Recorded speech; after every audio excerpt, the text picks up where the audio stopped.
psychological health, one of the best predictors of depression. Physical health. Many doctors estimate that about 80% of our physical ailments are a result of stress, weakened immune system. And finally, today, this year, the number one cause for loss of days at work globally is something related to our psychology, whether it's stress or related emotions, feelings, experiences. It never used to be that in the past. Today, it's psychological reasons. And we pay a price both in terms of our productivity as well as creativity. Think back to the broaden and build theory. When we're stressed, we're more likely to narrow and constrict as opposed to think outside the box.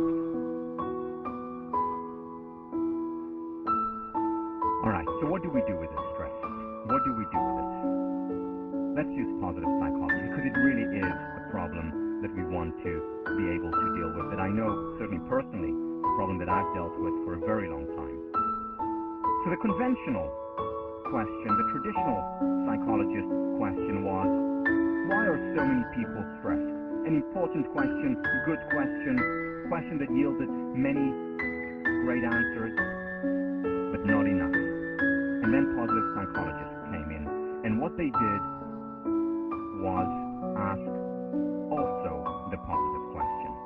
Just like when we talk about the research with at-risk population, just like Marva Collins asked a different question, because questions open up avenues, quests that we may have not seen before.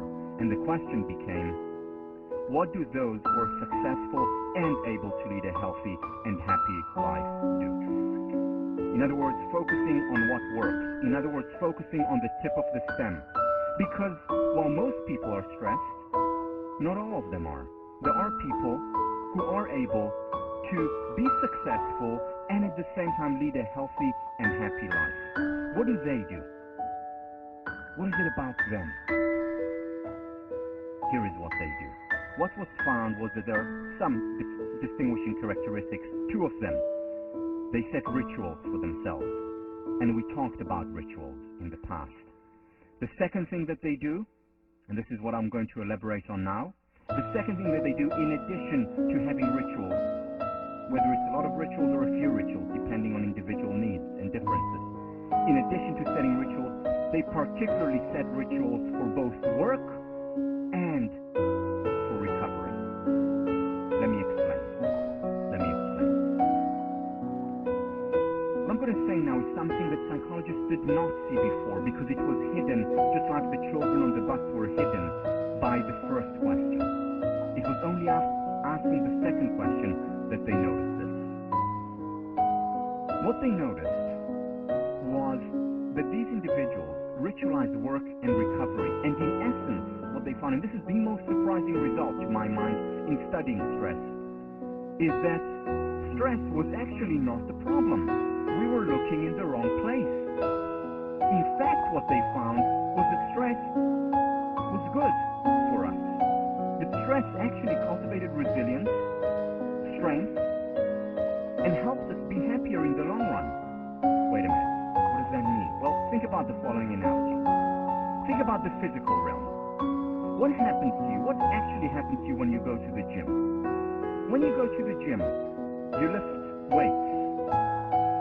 What are you doing to your muscles? You're stressing your muscles. In fact, you're tearing parts of it. There are micro tears in your cells. Now, is this a bad thing that you're doing that? Not at all. It's a good thing because you lift weights, and then 2 days later, you lift these weights again, and the next week you continue lifting these weights, and you do it for a month and 2 and 4 months and 6 months, and after a year of lifting weights, you begin to look like me. Or maybe not. So the stress part is actually good for us. What's the problem though? When do the problems begin with stressing those muscles? It's when you lift weights, and a minute later you lift the same weights again, and again, and again, and again, and so on and so on. What would happen to you then if you don't take a break, whether it's a break between sessions or whether it's a break, days break? What happens to you then? That's when you get injured. That's when you get hurt. That's when you actually tear or pull a muscle. That's when you become overworked, and that has psychological as well as physical effects. That's when you overtrain. In other words, the problem is not stress, not on the physical level, nor on the psychological level. The problem is lack of recovery. Individuals who are both successful, happy, thriving, flourishing, are ones who do experience stress. However, they also pay very close attention to recovery. Just like any athlete here in this room knows, you have tapering, you have time off before important games.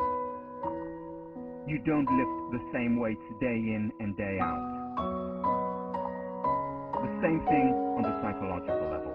If we don't take breaks, we will pay a price. On the physical level, we get injured. On the psychological level, we experience anxiety, ultimately, potentially, depression. Stress is fine, it's good, it's exciting at times if we also have recovery.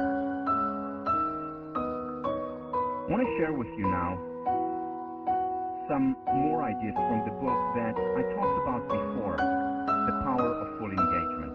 But again, I highly recommend you read, maybe over spring break. And what Tony Schwartz and Jim Lohr talk about is that what we need to do is change our perception of our day from being marathon runners to being sprinters. From going on and on and on to sprinting, recovery. Sprinting, recovery. That understanding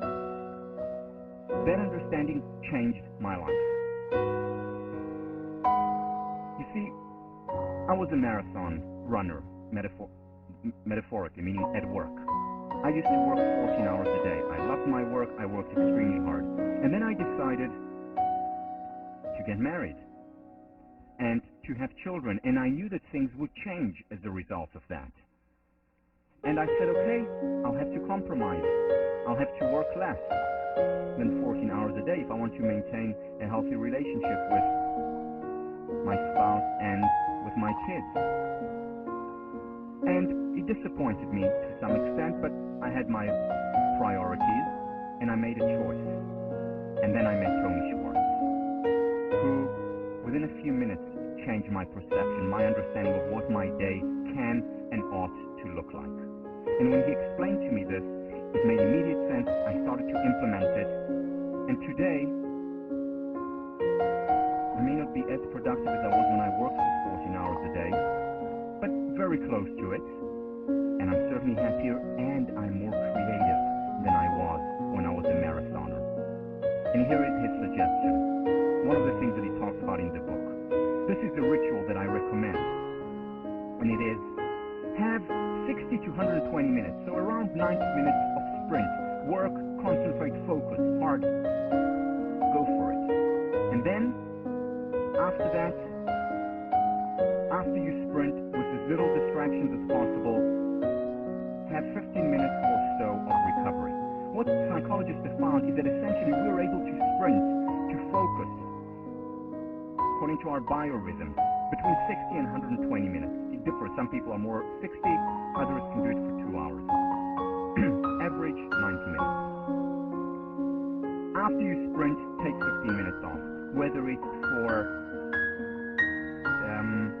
meditation, listening to your favorite piece of music, whether it's for going to the gym, can be of course more than 15 minutes, but at least 15 minutes, having lunch, having a break, and during lunch not doing emails and being on the phone, which only adds to the stress, really relaxing with friends or by ourselves. And when we have a day that's structured with sprint, recovery,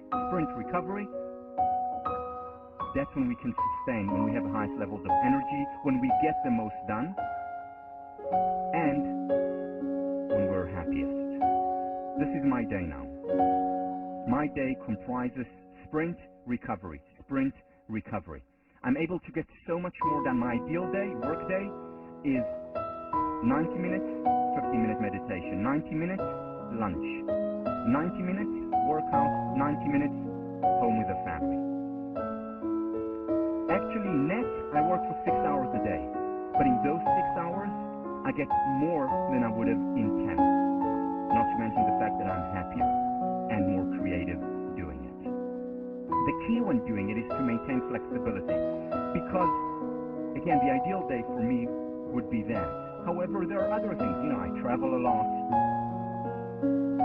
I teach a class. And during those times, let's say I'm not by my computer writing or doing research. And again, because these are important things to me. So what I've done, for example, is say, I want 10 90-minute sessions, the ritual of 10 90-minute sessions a week. Some of these 90-minute sessions are on a flight, and that's okay. Some of these 90-minute sessions are at home or in my office. But at least 10, usually more than 10 90-minute sessions a week. And when I have that, I'm happy, I feel good, I get a lot done. Also, the ritual of yoga. Maintain flexibility there. So one of the things that were difficult for me was to introduce a 45-minute or a 1-hour session a day. Now, yoga is important for me. It makes me feel good, and I'll talk about the research around it after break. So what I started to do was breaking down yoga sessions, and now part of my 15 minutes in between is a 15-minute yoga sun salutation for 15 minutes. And then the next 15 minutes is another part of a yoga practice. So I break yoga into 2 or 3 sessions a day instead of 1. Again, the flexibility of a ritual. And that for me works very well.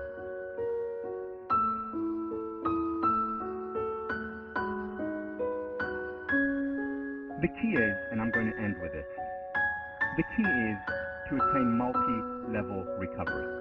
First, recovery on the micro level. 15 minutes, meditation, 1 hour of gym, whatever it is, a lunch break.